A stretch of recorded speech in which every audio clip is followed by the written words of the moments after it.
Hi, this is Roxana for Diva, and today's day 73 of the 100-day challenge.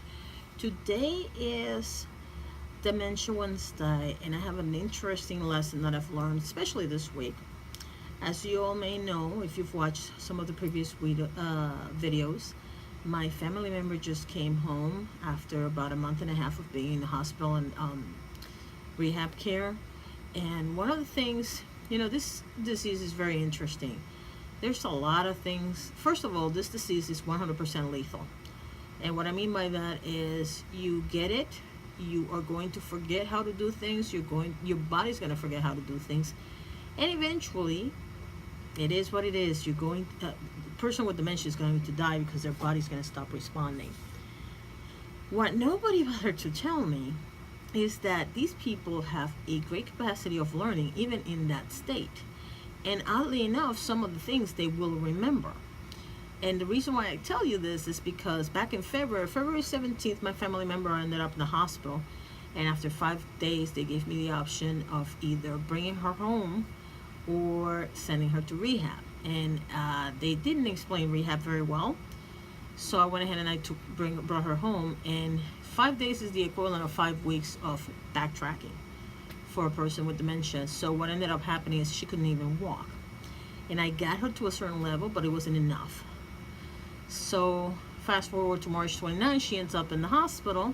And when she's about to get out on April 5th, they tell me, do you want to send her to rehab or do you want to take her home? And then they explained to me what the idea behind rehab was. And of course I said yes. And she spent 5 weeks,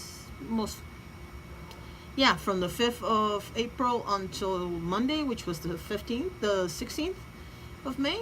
So it was about a month and 10 days. And the progress that she has done is amazing. To give you an example, when she came home in February, she couldn't even walk to the bathroom by herself. She could not sit by herself. She could not stand up by herself. She couldn't get out of bed by herself.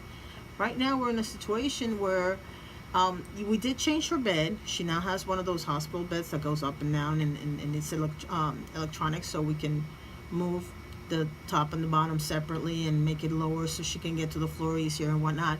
But even with that, even if we wouldn't have had that, she can actually get up on her own. She can sit on her own. She can actually scoot back in the chair, which she couldn't do before. And I'm telling you that progress is amazing. Even her therapist, because she had therapy before she went to the hospital and now, and her therapist was in shock when she saw her because she was doing so well. Why am I telling you this? When February came and she came back home, we didn't get any sleep because we stayed up all night watching her. We didn't have much of a life. We were really terrified that we were going to have to put her in a home. Now, the person that I have in my house now, I can actually take her out. We went to the mall today. We just took her in her wheelchair. She was watching everything, looking at everything. It's not the same person that she was before, but this person is a lot better than the person that came back from the hospital back in February. And this person we can take everywhere. This person actually eats. The person back in February hated food. So those are the changes that, I guess it's called small victories, and we have to celebrate those. So what I want to tell you is, don't give up hope.